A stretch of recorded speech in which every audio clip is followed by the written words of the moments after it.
WBCB presents Pro Wrestling Weekly. The longest-running pro wrestling radio talk show in the history of terrestrial radio. And he's obviously Michael Cole. Call in with a question or comment at 215-949-3232 or 888-922-2149. Talking wrestling. Yeah. Because that's what this show's about. That's what we've been doing for over 16 years. No. It's about sports entertainment. And now here are your hosts of Pro Wrestling Weekly, Fearon and Lucas DeSangro. Will you stop marking out over there? Sorry. Move over, kid. I'm taking your microphone. You're shallow, you know that? I'm running on 2 hours of sleep. I don't remember what the hell I do anymore. There's the sound of the bell, and we are set to go. This is Pro Wrestling Weekly here on 1490 WBCB and online at WBCB1490.com. Alongside, back in studio for the first time in what seems like a while, Lucas DeSangro. Yeah, I am back on my, what, you have the drop ready, right, don't you, Fearon?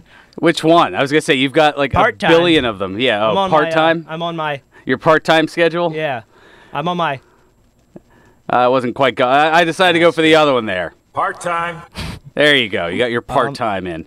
Wait. Yeah, it's just considering all the insanity that goes on in my life. I'd like to compare myself, not in the sense of box office, but draw, but in terms of I'm like Brock Lesnar in the sense of when I'm on the show, you know it's going to be a little bit more, it's going to be a lot of fun. Not a draw. I'm definitely not a box office draw, but there's going to be a lot of entertainment added to this. It adds to something, I guess. Oh yeah. Well, something that I definitely didn't want to add to. We'll get into a bunch of different things. Well, over I was going to say you're going to be leading the way on this because just with finals, I've not been able to watch an ounce of wrestling except for I watched this episode of Ring of Honor early this morning, caught up on that, but that's about it. That's about it. So I'm kind of taking. You didn't even see Payback on Sunday? Well, I saw Payback, but after that, this whole week has been like... It's just been nonstop with you in finals and whatnot. Actually, right. I didn't even see all of Payback. I saw up to the women's match, I think? Or no, it was the tag team match. No, Seth Rollins and Samoa Joe. That's what it was. Oh, okay, so you saw the start of the House of Horrors match. Yeah, I saw Seth Rollins and Senor Joe.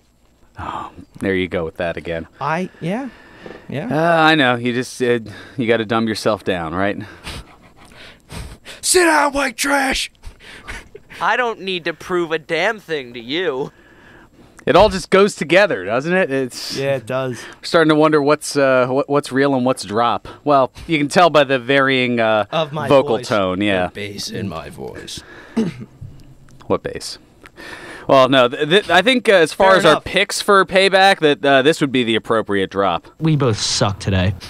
Yeah, we didn't. It's gonna be a fun kind of train wreck. This episode, it's gonna be like the final deletion. Well, no, I meant in terms of the Payback picks because we did not do well. We went a whopping 25%. The predictions certain to go wrong were indeed wrong. But can't we at least say, look, our records are, I'm 21 and 20. Let's put it this way. Yeah, you're just under the 500 mark. 2017 has been like that for both of us. We're not exactly on a good sort of winning and losing record. You have a winning record, but it's just by. And well, this pay-per-view did a lot for that. I mean, being this whole year has been like that. We have progressively gotten worse and worse in our picks. Yeah, probably overthinking ourselves, I guess. I don't know. Logic. Yeah, what number a of reasons for that. Anyway, so the pre-show match, Enzo and Big Cass beating Luke Gallows and Carl Anderson. You went with the club. I went with Enzo and Big Cass on that. That was one of the two that I got right. Woohoo! And let's see, Jericho beat Kevin Owens to win the U.S. Championship for all of 2 days, as Owens got the title back on SmackDown this past Tuesday. And laid a beat down to Jericho, more than likely sending him off to his latest Fozzy tour. Yeah, I was going to say he beat him on... After he recovers, of course. Of course. Yeah, of course. I'm sure that's kayfabe, brother, kayfabe. You know, I'm sure that's what he's trying to recover. I don't know why he'd be touring with the Muppets. Say, what? I don't know why that's a, waka waka. I'm gonna shut up now. Yeah, it's just like that. Also, Austin Aries beating Cruiserweight champion Neville by disqualification. And I went back and listened to the tape to see if I'd said Neville retained to see if I could get one on a technicality, and nope, I didn't. That's like the same thing that What Culture tried to do with Adam Pacitti and Adam Blampier in their predictions.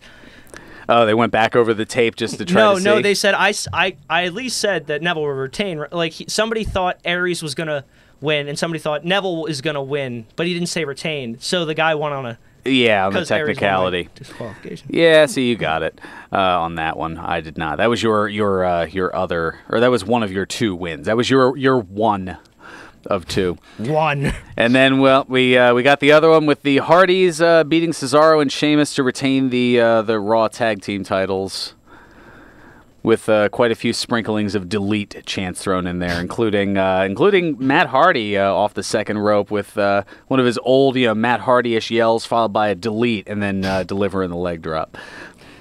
Thought that was kind of interesting. And then there was the second half of the pay-per-view, which I thought, all right, 2-2, we're doing all right, and surprise. Nope. Yeah, it didn't quite work out so that way. So Alexa Bliss is your new Raw Women's Champion after beating Bayley.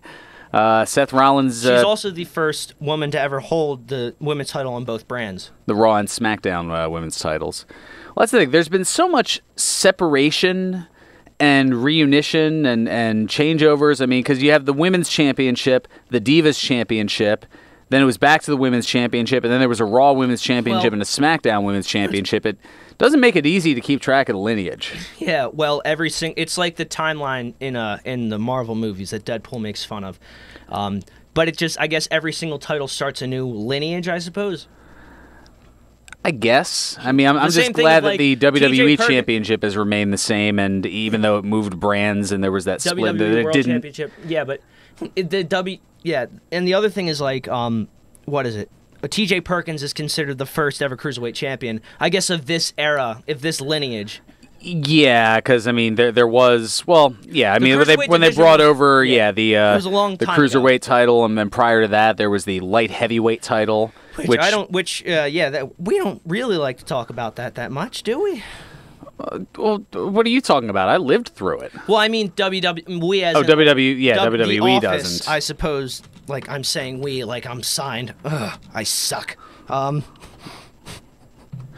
Yeah, no, which I felt like back then they basically could have called it the Taka Michinoku Championship, because it seemed like at least to me, it felt like he had it seemed like he was kind of the surroundings of the title. But I mean, yeah.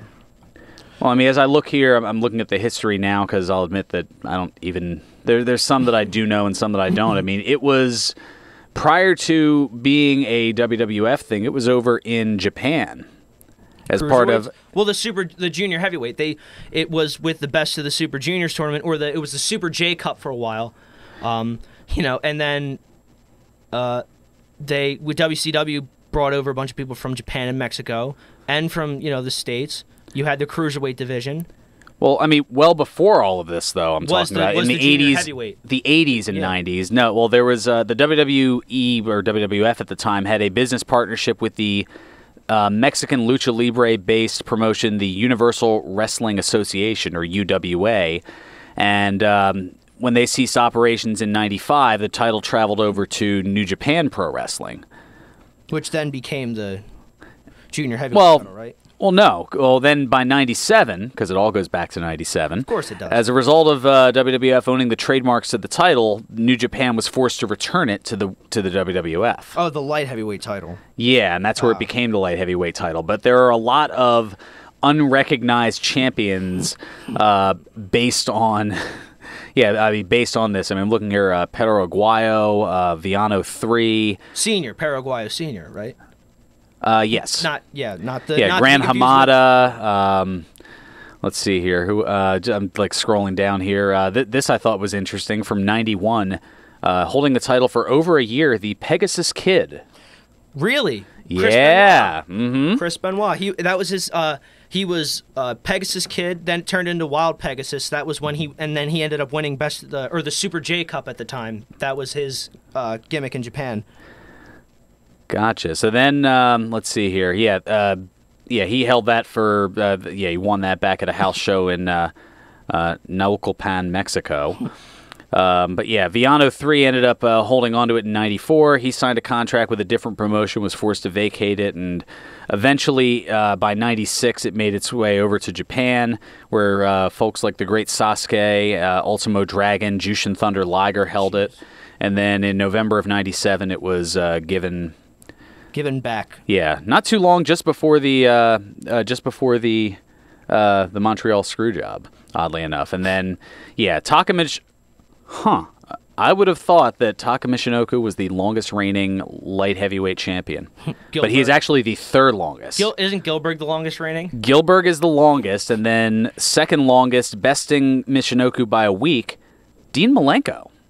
Yeah, no, I'm not. 322 days. I'm not surprised by that. He is somebody who embodies the cruiserweight division.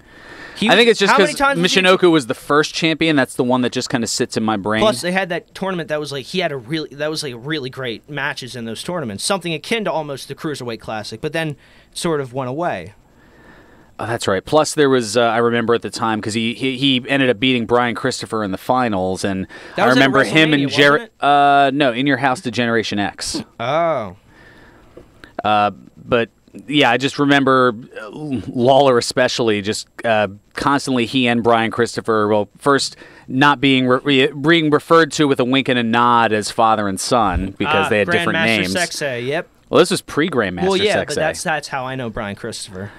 I think his name was Too Sexy Brian Christopher. Like that's how long ago it was. But I remember they referred to Taka as Taka Michinoku.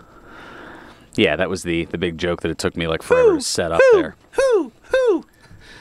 Oh, goodness. Alrighty. Back to the pay-per-view here now that I just went on a complete different tangent derailed here. Everything. Yeah, completely derailed. Bray Wyatt beating Randy Orton in the House of Horrors match that started at the House of Horrors and made its way to the arena, almost akin to, what am I going to reference? Blacktop Bully? No. Oh, the Hollywood Backlot. There you go, from the Hollywood Backlot Brawl. Thank God there was no lingerie. Oh, yeah, no. I will say, though, asterisk, Bray Wyatt was helped by with the assistance of Jinder Mahal, and also just the fact that when Bray Wyatt got into the limo, I was hoping somebody would go, "Where to, Bray?" Like, "Where to, Stephanie?" All right, I'm glad I'm not the only one who thought that. I think a lot of people thought. I'm sure a lot of people did. But A lot of people were expecting Randy to be the limo driver. I was going to say, did Randy take a Lyft, an Uber? What was his? How did he get to the arena? A lot of people were hoping, like, as soon as he gets into the ring and the lights come on, Randy Orton would be there to RKO him, but... There were a number of ways to go about it. And Braun Strowman beating Roman Reigns to close out the pay-per-view. Yeah, and, like, Roman Reigns I'm sure it was kayfabe, but we can never be too sure, coughing up blood in the ring. Hard to say. What a trooper. But yeah, 2-6 for each of us. I've still got the 3-pick lead, 24-20 for the year to your 21-23. But yeah, we would. I don't. This is why I don't do fantasy football. We both suck today. Yeah, we pretty much did, at least with the picks. So we'll leave it at that. But yeah, things to get into. A notable WWE star. Getting a little bit of internet exposure. We'll leave it at that and let you know more about that, at least as much as we can. Also, a former TNA executive who is working on purchasing the National Wrestling Alliance, the NWA. This one I did hear about, but I wasn't sure how. I heard it in passing. Okay, gotcha. So yeah, we'll get a little bit more into that. Also, some concerns for the Raw ratings. We'll tell you about that, and a little bit of trouble for X-Pac that we'll get into. I saw he had his head shaved too. He got his hair. Yeah, he got the haircut, but that's not the trouble that we're talking about. I thought it was just incredible for a split second. No, definitely was not just incredible. Yeah, because I saw a picture of it was like somebody from, I think it was What Culture with X-Pac. I'm like, oh, he got his hair cut. Yeah, well, that not the most troubling thing for X-Pac at the moment. We'll get more into that. And also, it was on, not that this is necessarily a Today in Wrestling History thing per se, but it was on this date that the campaigning started 15 years ago for the World Wrestling Federation to become World Wrestling Entertainment, and where fans all over were told, "Get the F out!" I'm sure you've heard that a time or two as well. Not in wrestling, but yeah. Well, I just meant in general. Well, yeah, no, yeah, that's what I meant. Exactly. So yeah, we'll give kind of a nice little look back at the history of that campaign and what led up to it. Retrospective. A little retrospective. Yeah, exactly. You know me too well here.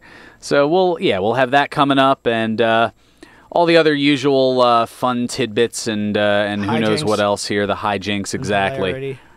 So, yeah, that's all coming your way, but also coming your way, courtesy of our friends over at George's Cards and Collectibles.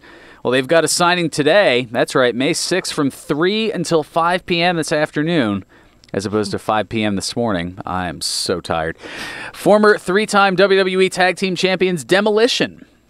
That's right, Axe and Smash will be at George's Neshaminy Mall location this afternoon from 3 to 5, and from what I was seeing online from the promoter of that, Eric Sims of ESS Promotions, the event that they're going to after the signing apparently is going to be their last time in the ring together.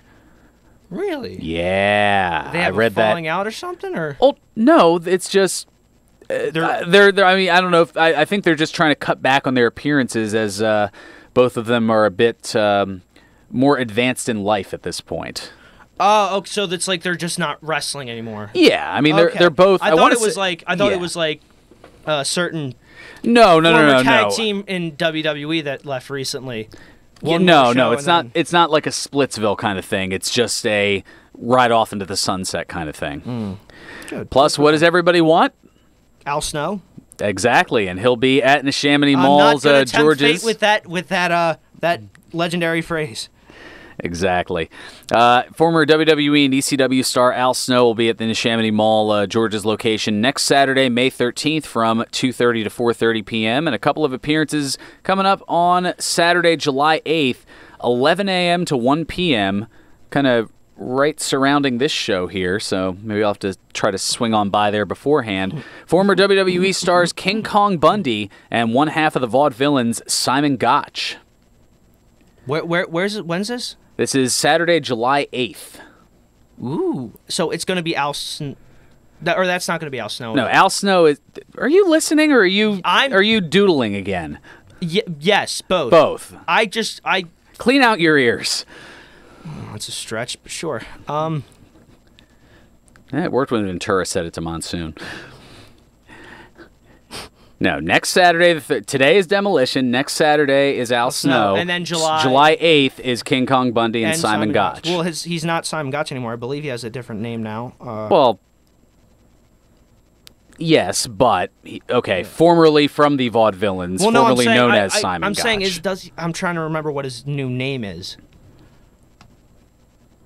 All right, we'll let you work on that. We're gonna take up too much time thinking. Meanwhile, George's has 3 locations for all of your cards and collectibles needs, including their original store at 7755 New Falls Road in Levittown, in the Willow Grove Park Mall on the 2nd level near Macy's in Tivana, and in the Neshaminy Mall in the movie theater wing. For more information, go to georgescollectibles.com and follow George's Cards and Collectibles on Facebook. So we're going to take care of a timeout. So for the moment, we're going to get out, but we'll be back with more Pro Wrestling Weekly here on 1490 WBCB and online at WBCB1490.com. Hi, this is Governor Tom Wolf. Thousands of families across Pennsylvania have been affected by the opioid epidemic. Together, we can fight this disease. If you or someone you know is struggling with addiction, help is available. Visit pa.gov/opioids for resources and information on substance abuse. For treatment options, call 1-800-662-HELP. Brought to you by the Commonwealth of Pennsylvania. Tom Wolf, Governor. Paid for with Pennsylvania taxpayer dollars. All commentators heard on WBCB express their own views. Their opinions are not necessarily those of others on WBCB, including the staff and management. Your health is your most precious asset. Tune in to St. Mary Healthline Wednesday at 9 a.m. for advice on how to better manage your health. You will hear about important medical issues from the doctors and professionals across all service lines from St. Mary Medical Center. You will have the opportunity to talk or email your questions to the experts who can help you live a healthier lifestyle. St. Mary Healthline, Wednesdays at 9 a.m. It's your health. Expect more. You could win tickets to see the Phillies and Trenton Thunder from the Italian People's Bakery in Levittown and Trenton. All you have to do is stop by either Italian People's Bakery location and register to win. Summertime is picnic time, and the Italian People's Bakery has all your picnic needs. Everything is baked fresh at both the Levittown store on Woodburn and Oxford Valley Roads or in the Chambersburg section of Trenton at 63 Butler Street. Register to win Phillies or Thunder tickets from the Italian People's Bakery. Got the Luigi death stare from Fearon, so we might have to... I didn't give you the Luigi death stare. That's not true. You're breaking kayfabe. Breaking kayfabe. I'm going to break something else during this commercial. There we go. That's what I like to see. And now, more Pro Wrestling Weekly with your hosts, Fearon Derry and Lucas DeSangro. Are we getting into that controversy again? I know how it feels, and it's not fun.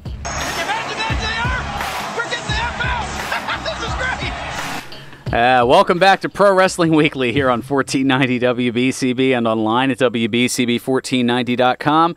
Fearon Derry alongside Lucas DeSangro. And a special appearance from Uncle Jerry. Thank you. Yeah, Uncle Jerry making an appearance as well. We're getting the F out. Whee! That just gives him more time for, other activities.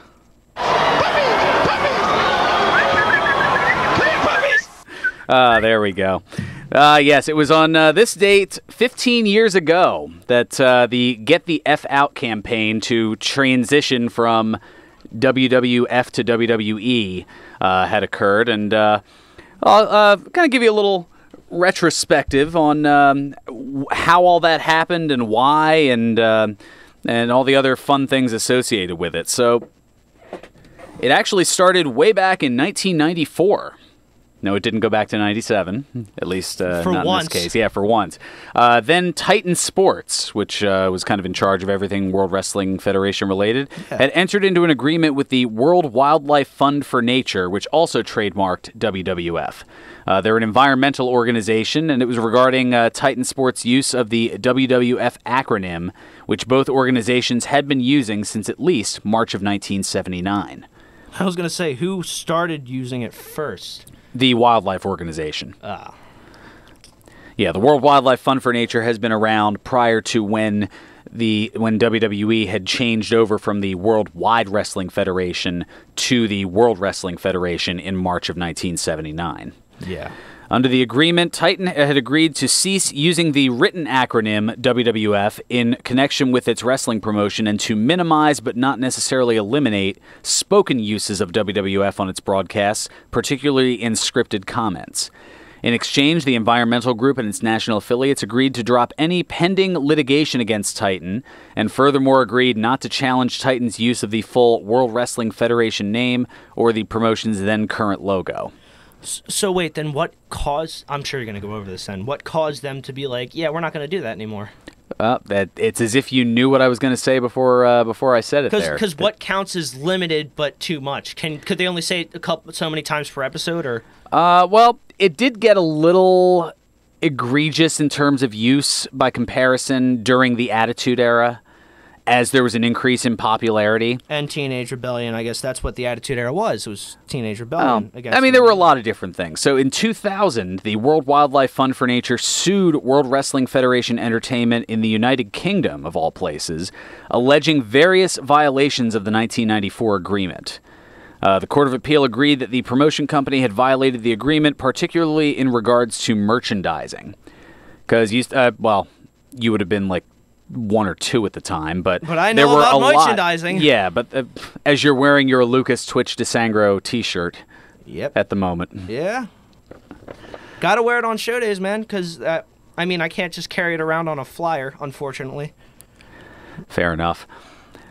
Where was I going with that? Yes, but with the merchandising, there were a lot of t-shirts and other paraphernalia with that WWF scratch logo, so that was the issue. But I know they were profiting off of it, and the World Wildlife Fund for Nature took issue with it. But the World Wildlife Fund You can tell the difference between those two because WWF had a W and then an F.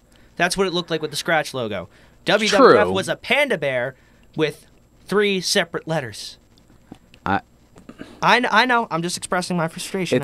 It's all about legal crap. Intellectual property. That's the word I was looking for. It's the same reason that not to bring an early mention to our friends over at the Broken Goblet Brewery, but they were initially going to have a different name called Brutal, Brewtal, until the Voldemort of beer companies had issued a cease and desist order Voldemort? Because of intellectual property. Voldemort. I'm sure you'll explain it to me over the break. Voldemort of brew companies. Well, I'm pulling it right from the story that is up on the Broken Goblet's wall, telling the tale of everything. That's pretty fun. Basically meaning, like, I'm not going to mention. I forget what the name of the company is, but it's a brewery somewhere in the United States that's run by an attorney. So yeah, he brews beer and practices law, and perfect combination. Exactly. Sarcastic. Saw there was this cease and desist thing that was going on, or saw that somebody was trying to utilize that and put the cease and desist order after already a lot of merchandising was made by the folks over at the Broken Goblet. So that's just another example of intellectual property and kind of how things go in that regard. Anyway, the last televised event to market the WWF logo was the United Kingdom-based pay-per-view Insurrection 2002, which is in the spring of that year. On May 5th of 2002, they unofficially launched the Get the F Out marketing campaign, changing all references on its website from WWF to WWE, while switching the URL, there's something you haven't heard in a while, from WWF.com to WWE.com. The next day, May 6th, 15 years ago today, was when a press release announced the official name change from World Wrestling Federation Entertainment to World Wrestling Entertainment, or WWE, and the change was publicized later that day during a telecast of Raw broadcast from the Hartford Civic Center in Hartford, Connecticut.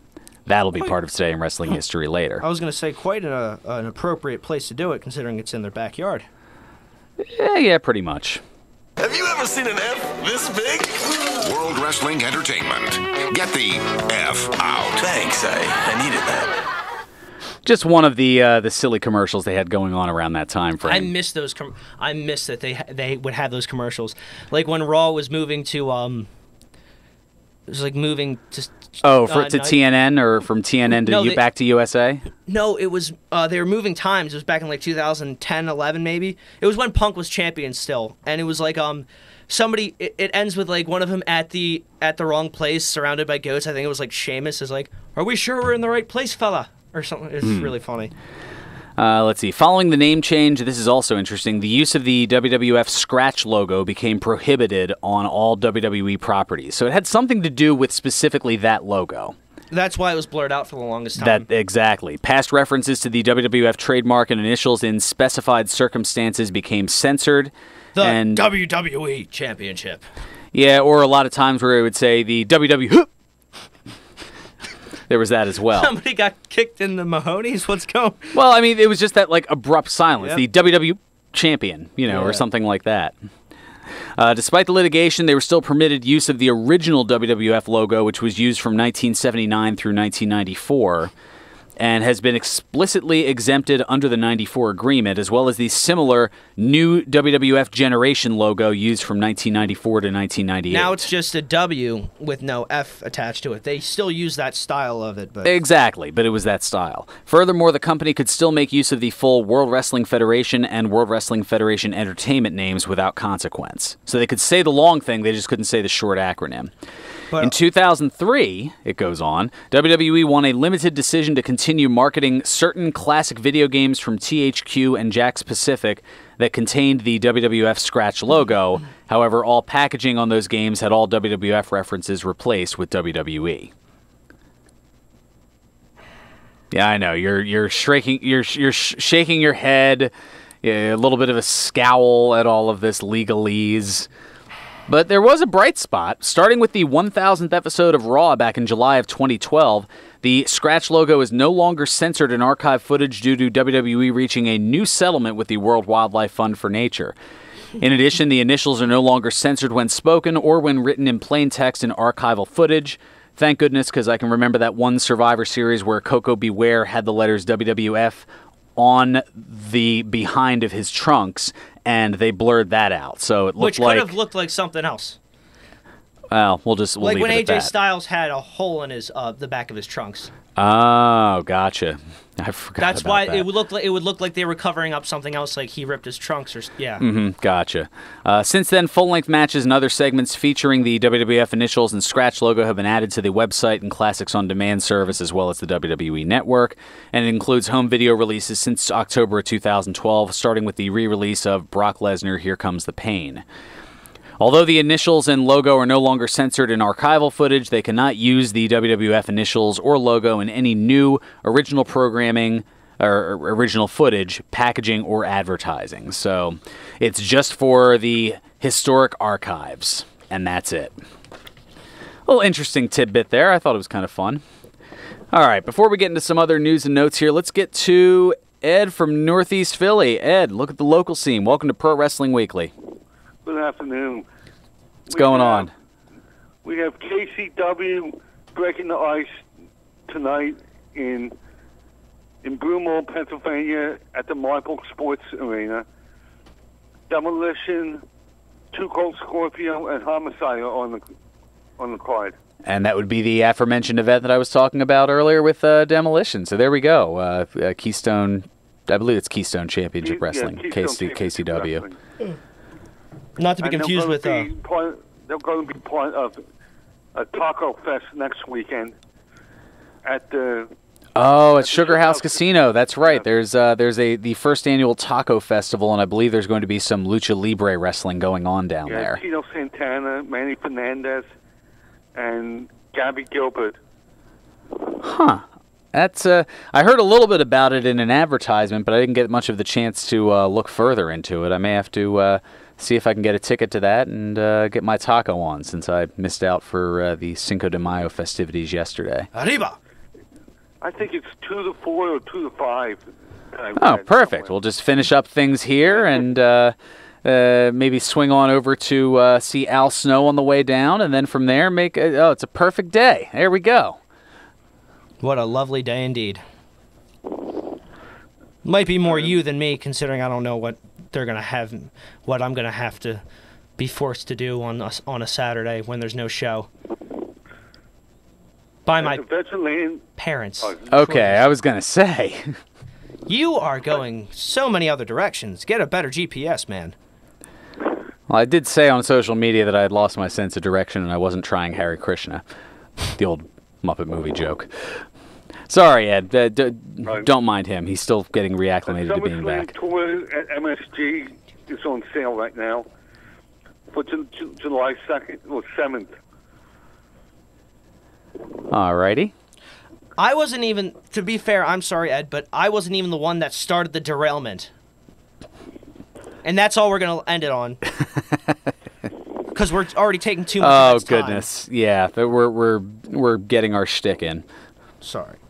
Roman Reigns is going to be at Adventureland on the 21st of May in Voorhees. 21st of May. That'd be a Sunday, wouldn't it? Mm-hmm. Yeah, I still know calendar things. I think that's the day of a Raw pay-per-view. Is Backlash that? I was going to say, yeah. When do you say it was? The 21st. Of May? Of May, yeah. I was going to, no, that seems like, yeah, I think that's a... Yeah, you're right. That is a WWE pay-per-view. That's SmackDown pay-per-view, though. Oh, SmackDown? Oh. Yeah, I know, because it's going to be in Chicago, and NXT TakeOver is going to be the night before, I would assume. I'm so used to having him on Raw. Yeah, there's a lot of them to keep track of, that's for sure. It's what's funny is they'll also have the different brands do house shows the night of a pay-per-view. You know. Yeah, here we go. Yeah, Backlash. It's going to be Backlash on May 21st, with this awesome picture of Shinsuke Nakamura on the flyer. I see you, peekaboo. That's about it. Alrighty, Ed. Thank you so much for the look at the local scene. Appreciate it as always. We're going to come back and get into I'm sure more trouble, as we tend to do around here. We'll talk about the recent superstar exposure that occurred. Yeah, I don't hear about that at all. All right, yeah, I'll have to clue you in on that one, and also some trouble from X-Pac and a bunch more. But first, well, of course, I got to tell you about, I mentioned them earlier, our friends over at the Broken Goblet Brewery, 1500 Grundy's Lane in Bristol, PA, where the force is strong with them. As on tap currently, this year's Star Wars homage beer, Rogan 1. It is the Goblet's take on a German rye beer, or a Rogan beer, as it's known in Germany. Also back on tap is Chai by the Sword, a 4-hopped IPA brewed with chai tea. Looking for something a little sweeter? Try the Broken Goblet's Pineapple Sweet Stash, a wheat beer brewed with pineapple tea. And then, of course, there's the Under Her Spell Saison, featuring notes of clove and banana. Back on the Broken stage tonight is Greg McGarvey and his musical friends for a night of original and cover tunes. And don't forget Bloodies and Brews tomorrow from 11 till 5. It's always a good time at the Broken Goblet Brewery, 1500 Grundy's Lane in Bristol, PA. Broken Goblet Brewing, the semi-official brewery of Pro Wrestling Weekly. Please enjoy responsibly. All right, we'll be back with more stuff after this here on Pro Wrestling Weekly, here on 1490 WBCB and online at WBCB1490.com. You won't see termites crawling across your floor, but thousands might be devouring the wood in your walls, weakening the structure of your home. For over 50 years, termite proofing and pest control of the Delaware Valley has been in the exterminating business. If you think you have a pest problem, they're the experts. Call them today at 215-639-5455. That's 215-639-5455 for TPPC. Termite proofing and pest control of the Delaware Valley gives your home or business peace of mind, knowing your pest problem is in their hands. Located at 1560 Bristol Pike in Bensalem, they use only EPA-approved material applied by licensed technicians. Call Termite Proofing and Pest Control of the Delaware Valley at 215-639-5455. Join former Phillies All-Stars Ricky Bottalico and Tommy Green along with host John Brazier for the Baseball Insider Show presented by SEPTA immediately following Phillies baseball this Sunday right here on 1490 WBCB and video stream live at WBCB1490.com. All of us want to make a difference. As veterans, we committed to protect our country. We served and sacrificed for the things that mattered most. Those experiences shaped our lives. Now we're husbands, wives, parents, and friends. And sometimes we forget that the biggest challenge can be asking for support. The Veterans Crisis Line is here for veterans. Dial 1-800-273-8255 and press 1. It matters. Do you have ringing, hissing, buzzing, or pulsing in your ears? Then you are probably suffering from tinnitus. Over 60 million Americans experience tinnitus. That's 1 in 5 people. You don't have to just live with it. Take control of your tinnitus and rediscover life without constant ringing in your ears by calling the Hearing Center of Bucks County at 215-310-5237. Find out about the brand new, state-of-the-art AGX Tinnitus Management System. The tinnitus experts at the Hearing Center of Bucks County, celebrating over 30 years of providing outstanding personalized hearing care, will evaluate if this new technology solution is appropriate for you. Find out if this is your answer for ringing in the ears. Call the Hearing Center of Bucks County at 215-310-5237. Online at buckscountyhearing.com. Pro Wrestling Weekly presents Today in Wrestling History, May 6. On this date in 1996, WCW Monday Nitro aired live from Daytona Beach, Florida. In the main event, the Booty Man defeated Disco Inferno. On this date in 2000, the WWF held its UK-only Insurrection pay-per-view. In the main event, The Rock defeated Shane McMahon and Triple H in a triple threat match to retain the WWF World Heavyweight Championship. On this date in 2002, WWE Monday Night Raw aired live from Hartford, Connecticut. In the main event, Bradshaw, Ric Flair, and Steve Austin fought Scott Hall, The Big Show, and X-Pac to a no contest in a 6-man tag team match. On this date in 2013, WWE Monday Night Raw aired live from Roanoke, Virginia. In the main event, Ryback pinned Kane. This has been Today in Wrestling History, May 6.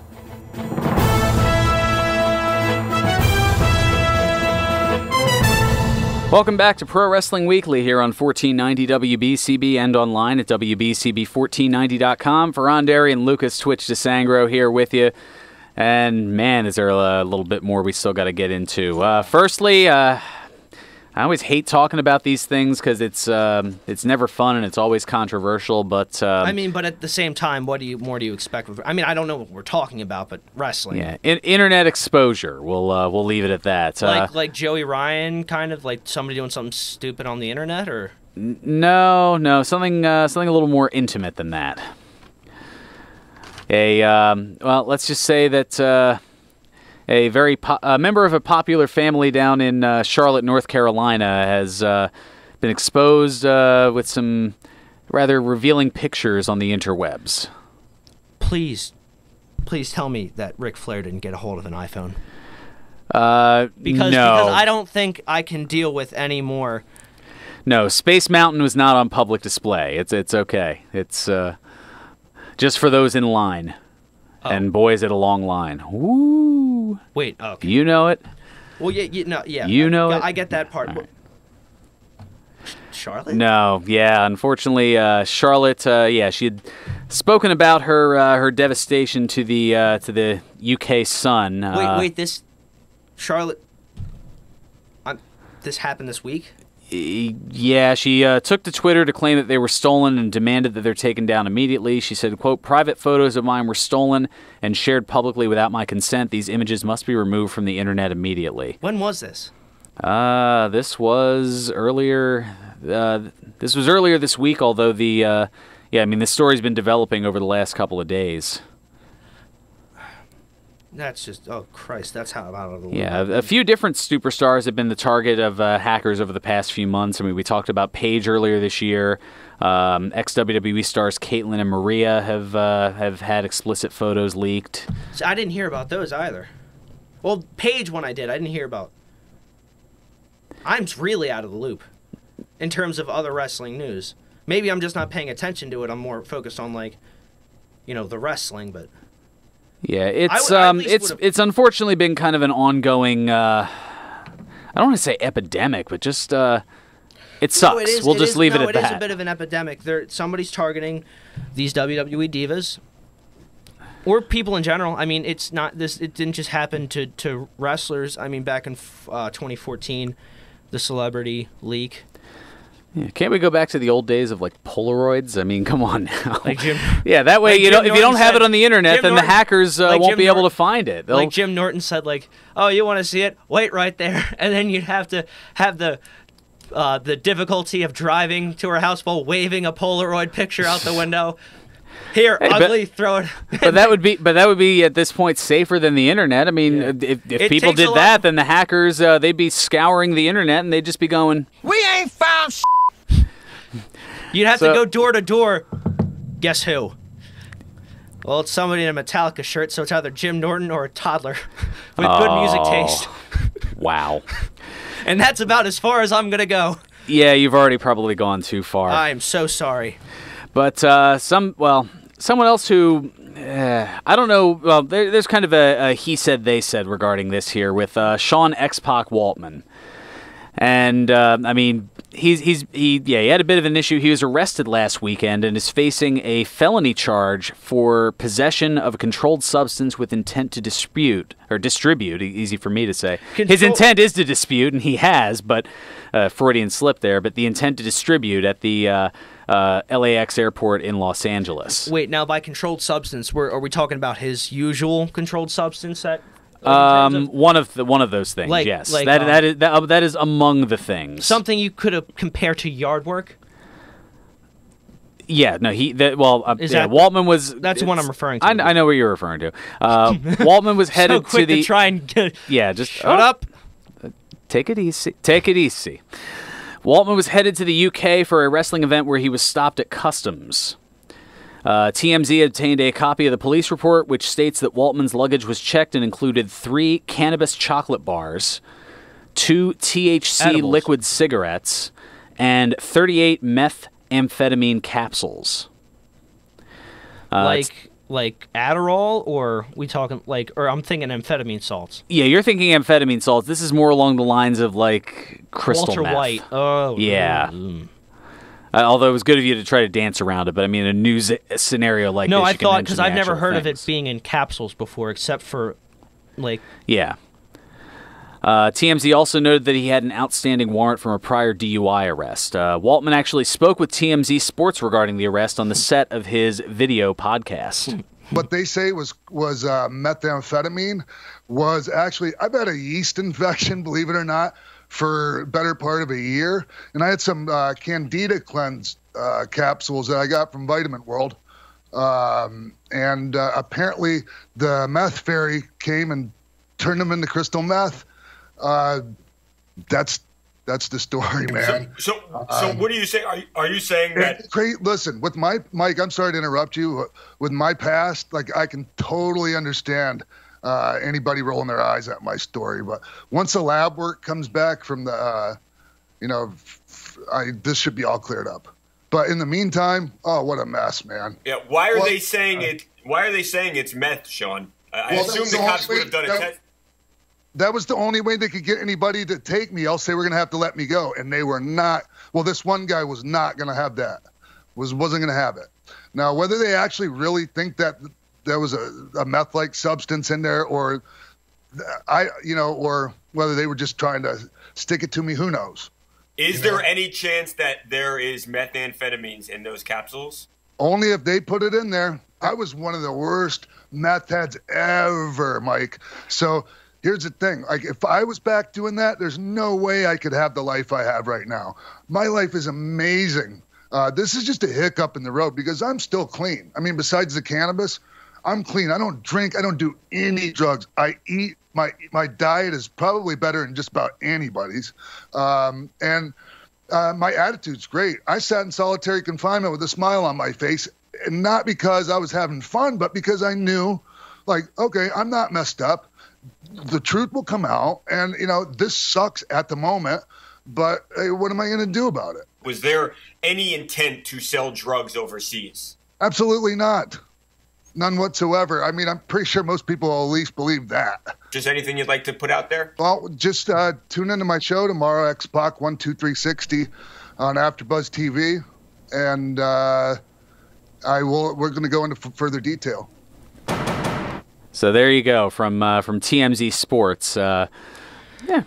Hey, I'm all about innocent until proven guilty. So yeah, let the process play out. Like, X-Pac is, he's been. I don't even think a cannabis, if we're going to use the correct term, I don't even think that should be considered dirty, because in considering I'm straight edge, but I don't think that it should be. It's proven to help more than hinder. And the reason it was legalized in the first place was it was a smear campaign, because hemp was made to overtake timber in the leading raw material. And I'm not trying. I don't want to try and get political. I'm just saying I don't think that should be even considered him not being clean anymore. It's careful now. You're starting to take a huge take there. That's just no. I got you. I think just it happens in the airports. They're profiling him and other people that I think it was just a form of profiling for the random bag check, and it just wasn't the best time to have that. Moving on, former TNA executive Billy Corgan. Okay. What do you want me to add to that? Nothing. I thought it was more of like, all right, well, we don't want to get in any more trouble. Sorry. That's why I was moving on. Exactly. Former TNA executive Billy Corgan has finalized a deal to purchase the National Wrestling Alliance, according to Mike Johnson of PWInsider.com. Really? Corgan will take possession of the name, rights, trademarks, and the NWA Championship title belt. The NWA is currently owned by Bruce Tharp. No word as to whether Corgan will throw the belt down, as Shane Douglas did back in August of '94. And they can all kiss my smashing pumpkins. There you go. And also the May 1st edition, this past Monday's Raw, drew a 1.99 rating, the first sub-2 rating since December 26th. December 12th was the last episode that wasn't considered a holiday edition to drop below the 2 rating. there wasn't a Miracle on 34th Street fight. Yeah, thankfully not this year. The 1.99, well below the 2.32 April average and 2.22 average for 2017 thus far. The 10-week rolling average heading into this week was 2.25 as far as the ratings, so considerably lower for whatever reason. Also of note, the third-hour drop-off, almost 300,000 viewers. Ugh. Yeah, that third hour, people are just not having it. No, I thought it was the second hour, though, because it's like the middle hour. No, it actually went up a little bit in the middle hour, but then from the second hour to the third, it dropped probably by about close to 10%. See, that's surprising, because I would think the third hour is like, first hour is they're trying to get people, it's like starting off with a bang. Second hour sort of ebbs and flows a little bit, and then the third hour is when all the main event matches happen and everything. I mean, there's some filler, but not as much as like the big matches. Who knows? 1 year ago, Raw drew a 2.35, so it's been kind of a significant drop.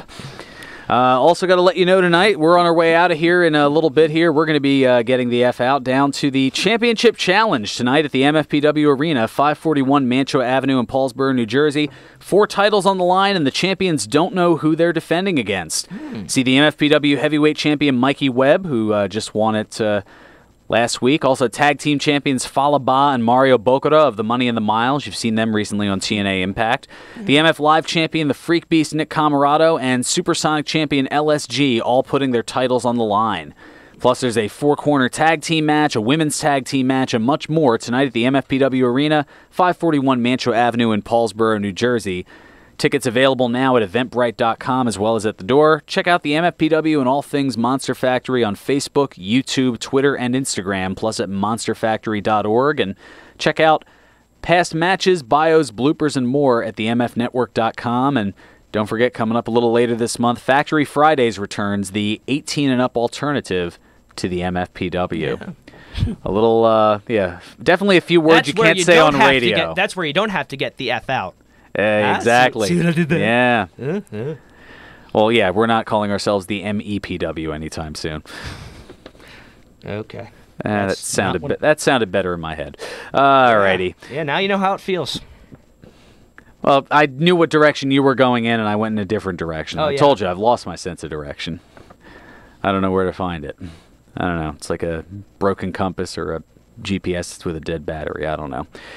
But actually, no, I do know what direction to take things, because it's time for birthdays. There we go. 3 plus the Brucey bonus. Firstly, on this date in 1964, Brian Yandrasovitz was born.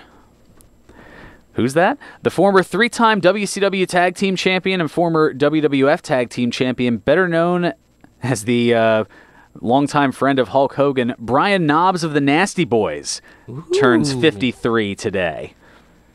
Yeah, you've seen him. You probably saw him all over Hogan Knows Best as well. Yeah, okay, yeah, the less we say about that, the better.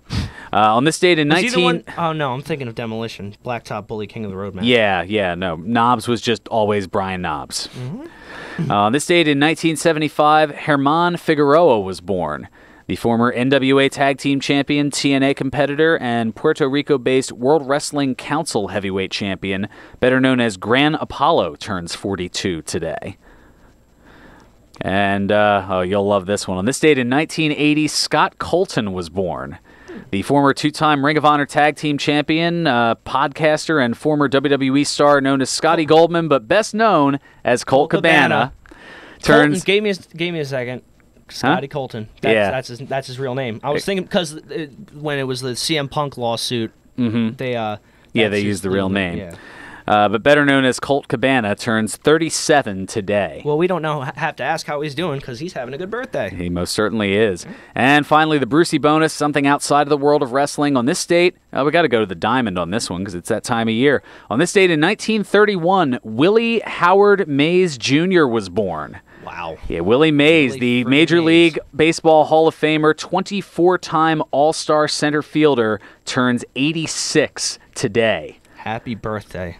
Happy birthday to the Say Hey Kid, Willie Mays. I was about to say Willie Mays Hayes. I don't know why I was thinking Major League. I don't know. I should get pelted in the head by one of Wild Thing Vaughn's fastballs. All right. On that note, it's time to get on out of here. We've got Ted Efon next with Country Roads. And until next week, play us out, Nutsy. 1 o'clock.